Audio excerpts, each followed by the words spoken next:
Why is it worthwhile to analyze wars that took place in the past and determine whether or not they were just? This question can be applied to the study of any history, whether or not it involves a war, and the answer would remain the same.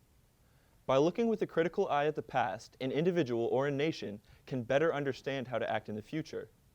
And particularly in war, one can easily see the values a nation holds based upon what it fights for. The act of killing and the acceptance of death are two of the most dramatic processes known to man, and by looking at when a nation is willing to do them, and for what reasons, we can better understand that nation's values and its soul. Therefore, when we say that a war is just or that a war is unjust, we're making a bold but a necessary claim about a portion of that nation's spirit. In particular, why should we care about the Iraq War? In short, by studying the Iraq War and the reasons for which it was waged, we can better understand how to act in the future and gain specific insight into how to handle the Middle East in the state of flux we find it in today. We can also better understand our own nation by looking at when the United States has been, and likely will be, willing to go to war. To understand the Iraq War, we must first understand the Persian Gulf War of 1991, after which there were several harsh restrictions placed upon Iraq by the United Nations. Iraq had incited that conflict with its invasion of Kuwait, and the same leadership, the dictatorial regime of Saddam Hussein, was still in power. The terms of peace established at the end of that war required Iraq to respect the sovereignty of Kuwait and to rid itself of all weapons of mass destruction, or WMDs, which included nuclear, chemical, and biological weapons capable of a range greater than 90 miles. This is all elaborated upon in United Nations Security Council resolutions 686 and 687. And economic sanctions would remain in place until compliance was ensured by the United Nations. In addition to the eventual rejection of United Nations weapons inspectors and alleged terrorist activity in Iraq, the United States was put on high alert by the events of September 11, 2001. Iraq was not responsible for these attacks, but the United States as a whole was left feeling vulnerable. Ultimately, George W. Bush and his administration, backed by such allies as Great Britain, were compelled to believe, both by purported evidence and by the rejection of United Nations weapons inspectors, that Saddam Hussein was developing WMD. An ultimatum was issued to Saddam Hussein to leave the country along with his sons within 48 hours, and he refused. On March 20th, 2003, Operation Iraqi Freedom was launched. The coalition forces had little trouble advancing towards Baghdad and had control of the capital of Iraq by April 9th. On May 1st, George W. Bush appeared in front of the United States and claimed that major combat had ended. Later that year, Saddam Hussein would go on to be captured and then tried and executed for his crimes. I will, in the remainder of this presentation, use the principles of the laws of war to assess the justness of the Iraq War. The laws of war are a part of a set of international laws derived from the writings of Augustine, which are discussed in such settings as the Geneva Convention and the United Nations. The laws of war are divided into two parts: Jus ad bellum, which talks about the necessary criteria for going to war, and Jus in bello, which elaborates upon the proper conduct to which a nation must adhere in war. I will be focusing on Jus ad bellum for the sake of this presentation, and it has 6 parts. First, that for a nation to wage a just war, it must have just cause, that it must have right intention, that it must have a high probability of success, that it must have no other viable option, that it must be a competent and a designated authority, and finally, that the good done by the war must outweigh the damage dealt. Although many cite the flaws of Operation Iraqi Freedom and claim that it was entirely unjust, or, on the other hand, that it was entirely just, there were aspects of both justice and injustice in the planning and enacting of the war. But in terms of Jus ad bellum, the war cannot be called just because it failed to fulfill all the criteria for a just war. The most conflict arises in the areas of good done versus damage dealt, as well as just cause, so I'll focus on these for the sake of the presentation. Let us examine whether the Iraq War adheres to the criteria of just cause. Before the war, the United States administration cited Saddam Hussein's possession of weapons of mass destruction as the primary reason for the invasion. Once Operation Iraqi Freedom had begun, and no weapons of mass destruction had been found, the basis of the war crumbled. Though it appears that the United States and other nations genuinely believed that there were weapons of mass destruction in Iraq, the credibility of the war was crippled when no such WMDs or facilities were found. The architects of the war were either sorely mistaken in their estimates about Iraqi WMD, or were falsely advertising for a war which was waged for alternate reasons.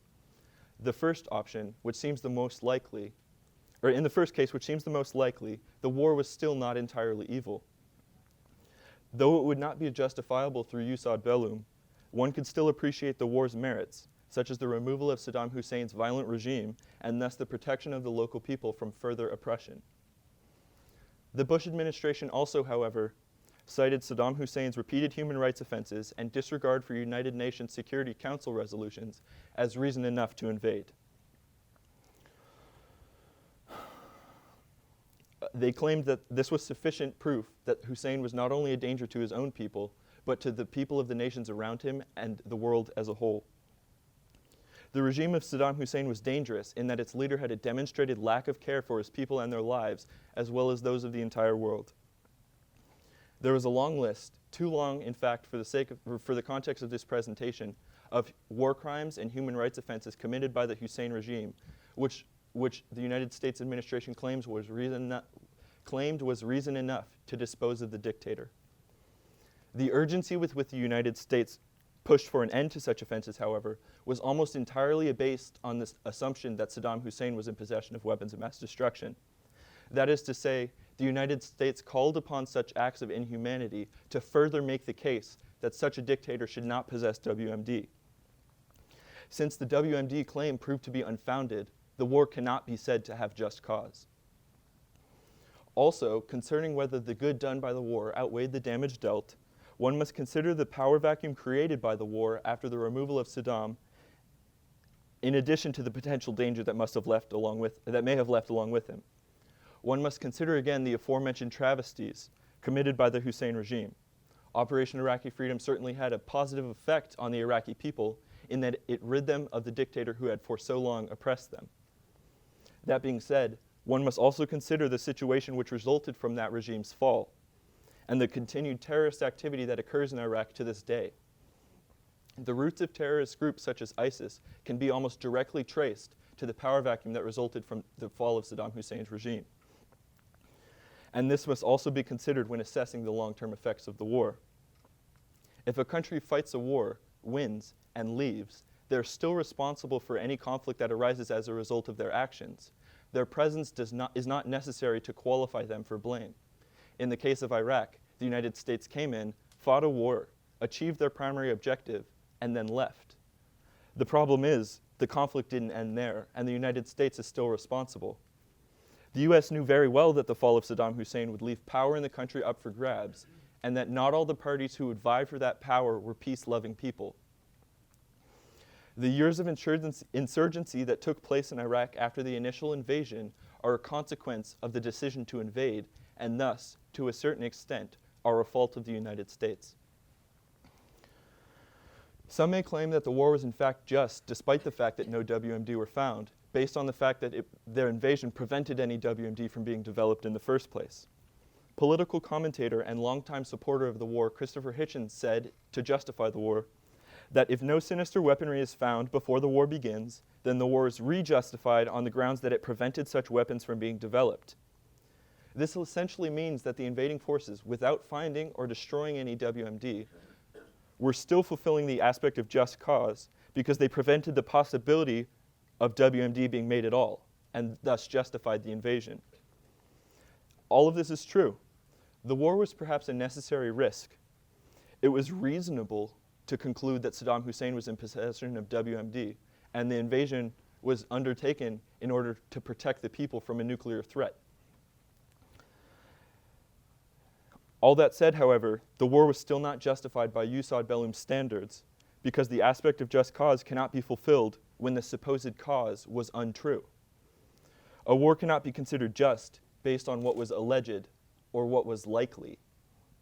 The fact is, there were no weapons of mass destruction in Iraq, and thus the war cannot be said to have just cause, because its basis was built upon false suppositions.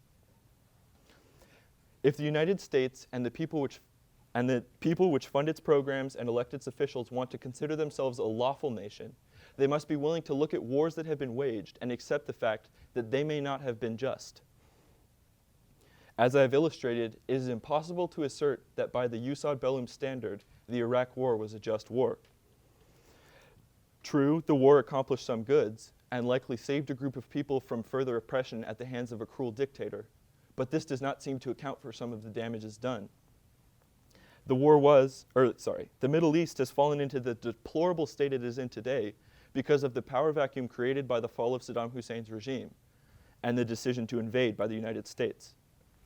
The war was, and this is the biggest issue, waged on the pretense of information which proved to be entirely erroneous, and thus we cannot say that it has just cause. The US cannot seek victory over justice. The mission was a success, and some good was done, but the war was inherently unjust, and a nation founded upon principles of freedom and justice simply cannot settle for that. Let us instead be a nation that is pure in spirit and free in conscience, and let us strive for justice over all things. Thank you.